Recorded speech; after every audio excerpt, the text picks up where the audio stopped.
It's time to check your money with America's money maven, Vicki Brackens.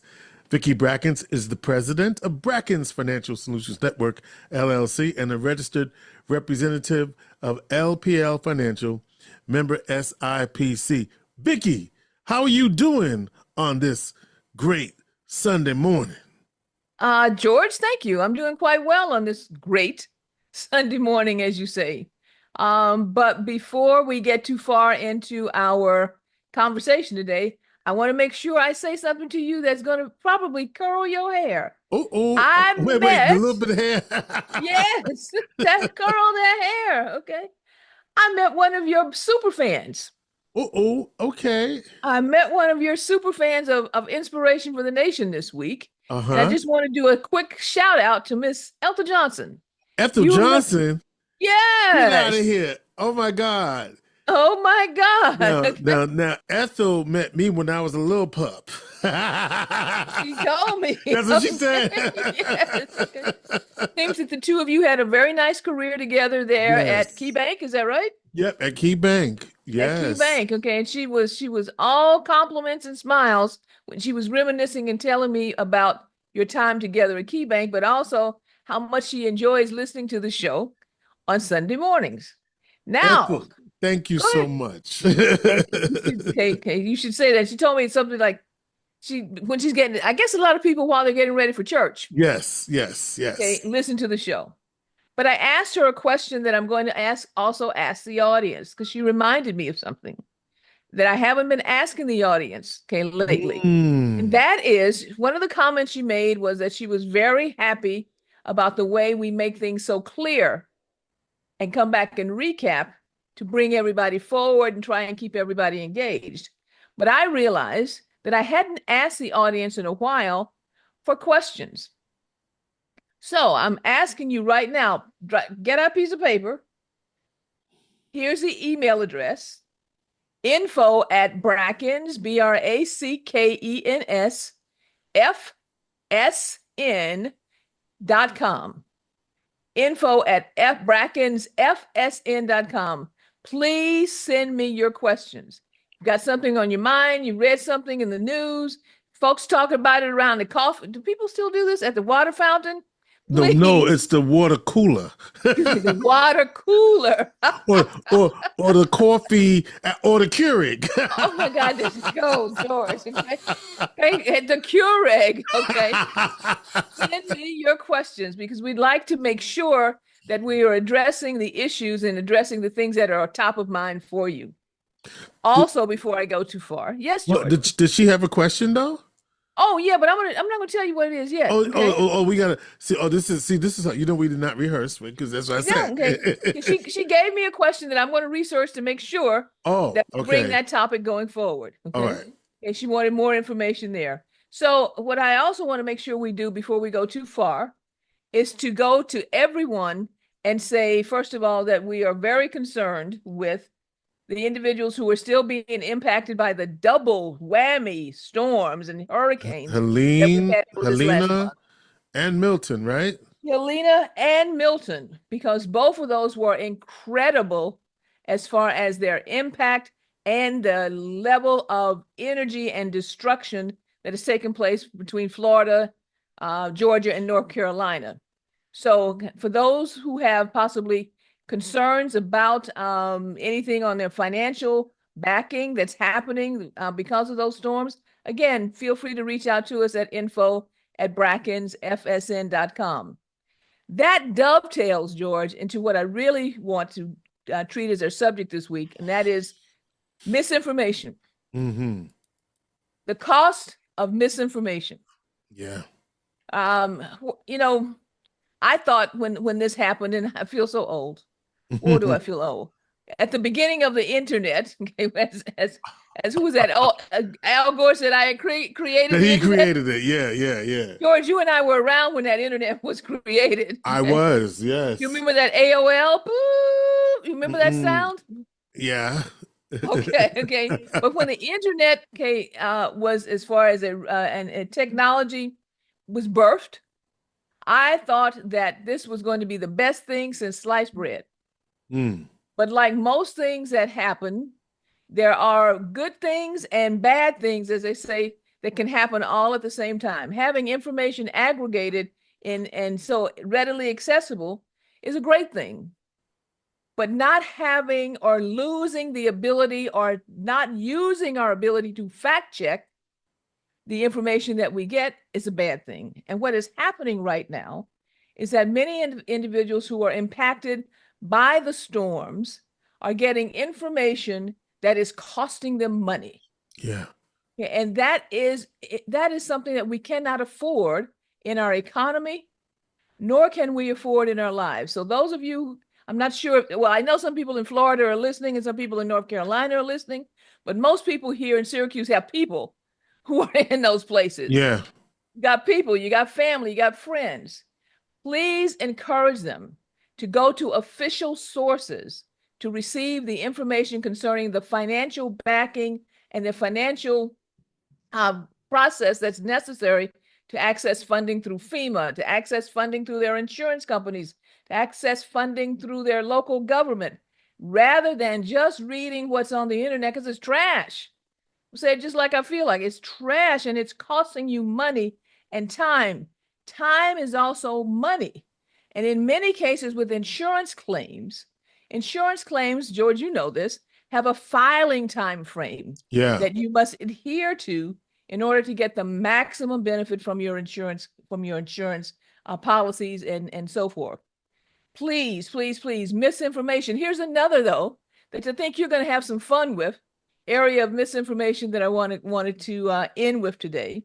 And that is this narrative that has always been out there, that it matters concerning what political party is in charge as far as the presidential, as far as the stock market is concerned. Now, George, what have you heard concerning that? Which party is the party that drives the most benefit? Well, what have you heard as far as the narrative over the years? I heard that it was the Republicans that have driven the most. But I've also heard some other things. I want to ask you about those later, but go ahead. Okay, all right. So most of us have heard the story and heard over and over that Republicans, when we have Republican administrations in the White House, that the returns on the market, the returns in the economy are going to be stronger, and we're going to have more benefit there. Okay. Well, here's some statistics I want you to look at here. First of all, since 1926, so from 1926 to 2023, we had 24 presidential elections in that time frame. In that time frame, 10 of those time frames, we had actually negative years. And so that means that we also had 14 positive years. The average return was 10.7%. Remember that number, 10.7%. Got it. The highest return was 54% for an election year period, the lowest being minus 14.7. Which ones do you think had the highest years, Republican or Democrat? Well, since we're talking about the cost of misinformation, I would say it's going to be Democrat. The highest was 54%, and that was Democratic. And the lowest was minus 14.7%, which was a Republican year. But if you look at the whole time frame, 26 through 2003, what you will see is you had 14 positive years, and of those 14 positive years, 10 of them were blue. 10 out of 14. 10 out of 14. 4 of them were red. Okay. All right. Let's go back to another chart that's really important to look at here. Let's go to a more, a closer time frame, more in our era. So from 1969, starting out with Richard Nixon. Okay, you were alive, right? You were voting, right? Alive and well. You were alive and well, okay. From 69 through 2024, where we are today. So from Nixon to Joe Biden, 10 presidential elections. average returns during those presidential terms of the S&P 500 index. Again, we're around 10.57. It's actually a little bit closer to 11. Mm-hmm. Of those time frames, 8 of those 10 were actually positive time frames. 8 out of 10, 80% of the time, we had up markets ranging anywhere from the highest being 29% to the lowest being somewhere around 10%. So Vicki, let me ask you, is this measurement based on the cumulative of the 4 years, or just when it hit that highest point, who was cumulative of the 4 years? Got you. Okay, see, the, you ready for me? Thank you ready? Annualized market returns during that time frame. Yes. Okay. Guess what? What? I said 8 out of 10. Yes. So we had 2 negative years. Uh-huh. Who do you want to guess who they were? Who? Nixon and George W. Bush. George W. Bush. Yeah. Okay, so 80% of the time, both blue and red were up. We had 2 down years in that 10 presidential segments. The S&P 500, as far as the returns were concerned, we had 2 negative periods. They weren't hugely negative, but they were negative. Okay. Mm-hmm. And they were both red. Okay. How about that? Okay, now here's the thing that's even more important. This is the one I really want you to hone in.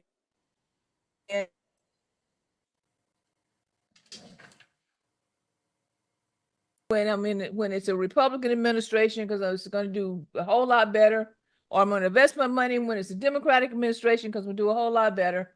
So if you took $1, put it into the market, starting out in February of 1969, all the way to December of 2023, and you only invested during a time period when you had a Republican administration, and then you took your money out when the Democrats came into play and put it into treasuries, and then you put it back in when Republicans came into play, then took it out again, or did the same thing. You put it into the market when Democrats came into, took it out when Republicans came, put it back in when Democrats, took it out when Republicans came.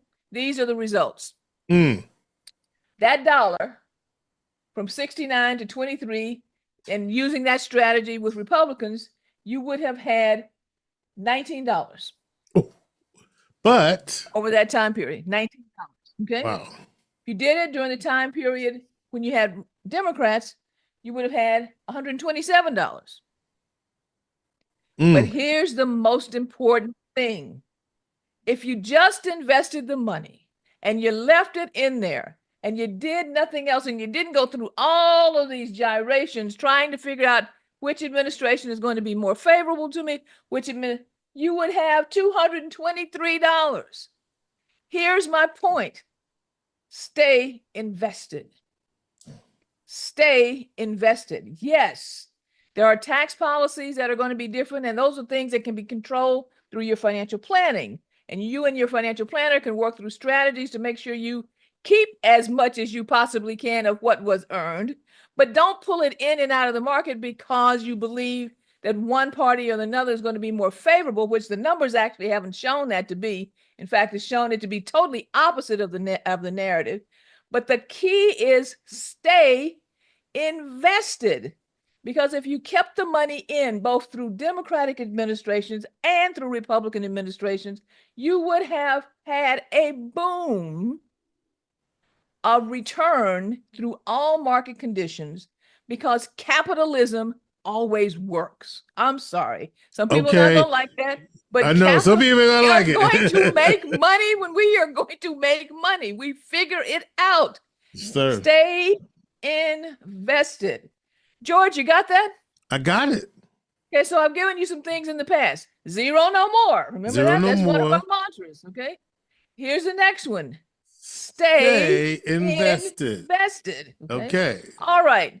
So if you have questions on how or want any additional information on what's happening in market conditions, what's happening concerning tax policy, which we are going to talk about some changes that may be coming down the pike, but what you should consider as far as all of the things around your retirement planning, and send us your questions. Send us your questions, or reach out to me at area code 315-930-4499. 315-930-4499. You need to share subscribe and like this podcast, video, YouTube channel, all the areas Vicki that we fired have. up. Vicki's fired Make up. sure, make sure that you are passing this information on and tell your family, your friends, your colleagues, even your enemies, stop listening to misinformation, because you are going to miss the important areas of your life and your finances by doing so. Do you know what I thought you was? Yeah, what's up? I thought you were going to say, stop listening to misinformation because you're going to miss information. Oh, okay, George, I got that. Stop listening to misinformation because you're going to miss information. All right. Okay. I will say at this point, my friend, our plate is definitely full. Vicki Brackens is the president of Brackens Financial Solutions Network, LLC, and a registered representative of LPL Financial, member SIPC. She is America's money maven. I'm going to let the music play us out a little bit.